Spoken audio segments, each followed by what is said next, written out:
Hi, and welcome back to another BobBlast. I'm Bob Burridge, and this one is all about the universal color wheel that we all use, that we learned in art school. So the artists that have been painting for a long time, we use it all the time. So this will be a gentle reminder. And also for us just starting out who never went to art school, this might be the beginning course of how to use the color wheel. You know, there are many color combinations out there. And other color wheels also. This is the standard one that we use all the time. And by the way, you select the color combinations at the beginning of a painting, not in the middle. So you decide that on the very beginning. Why? Because it will convey all kinds of moods and really the attitude of the artist. So for instance, if you wanted to name your painting Stormy Night, oh, you're going to use some dark blues and dark violets and really stormy colors and maybe some dark grays.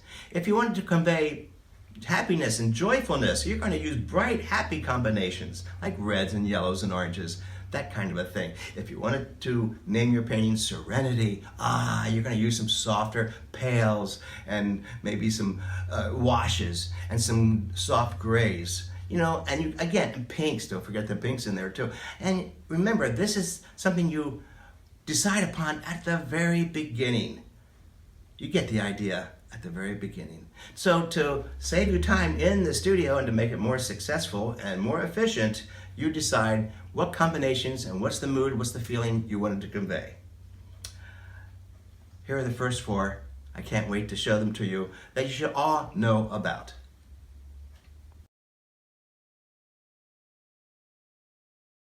And here we go. So you see here there are 12 colors on the color wheel, plus the spinning indicator that helps the artist in the studio how to choose which specific colors. Here they are. The first one is called monochromatic. There it is.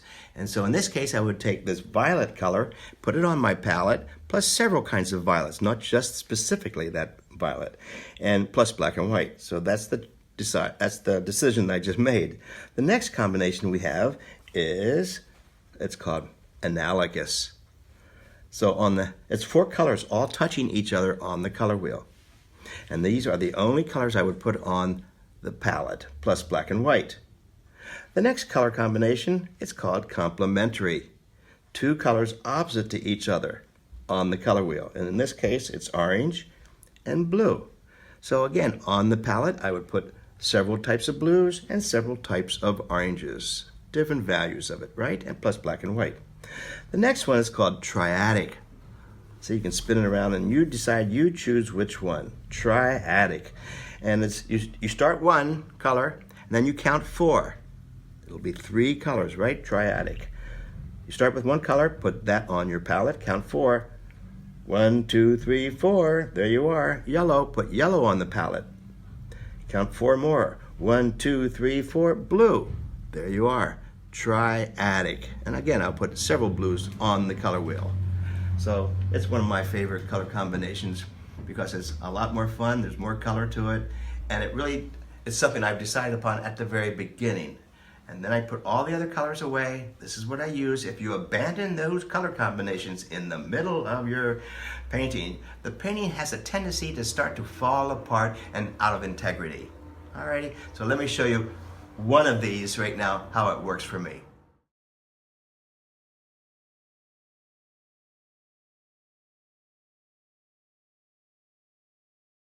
So for an example, here I'm going to use triadic.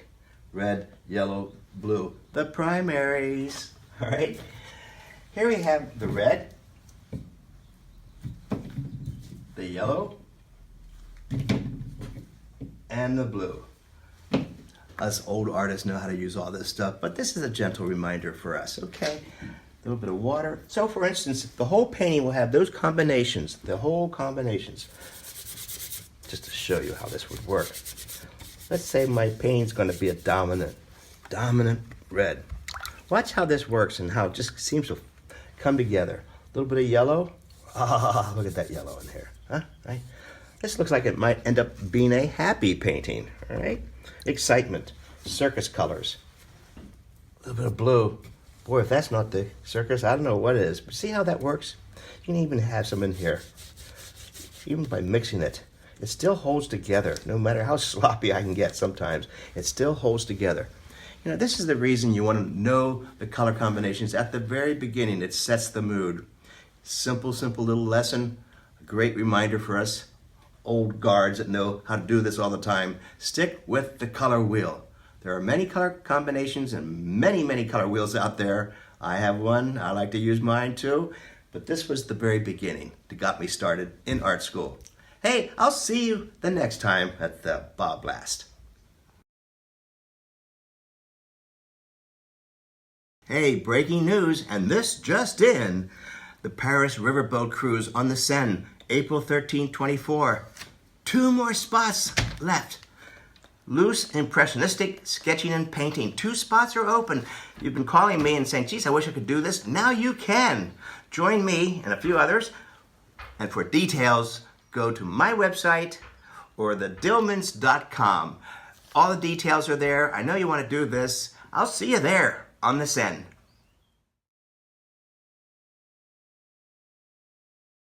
Hi there. Hey, this year I'm doing a lot of workshops, especially abstract painting and collage workshops. It seems to be the most popular, thank you very much, and I love doing them. So the ones that are coming up right away, Key West in February, all right? Los Angeles area in March, Sedona in May, Hudson River Valley in May, Mendocino, California, August, all abstract painting and collage workshops. I'm doing many more of those, but to see more, look at my workshop schedule. I'll see you the next time.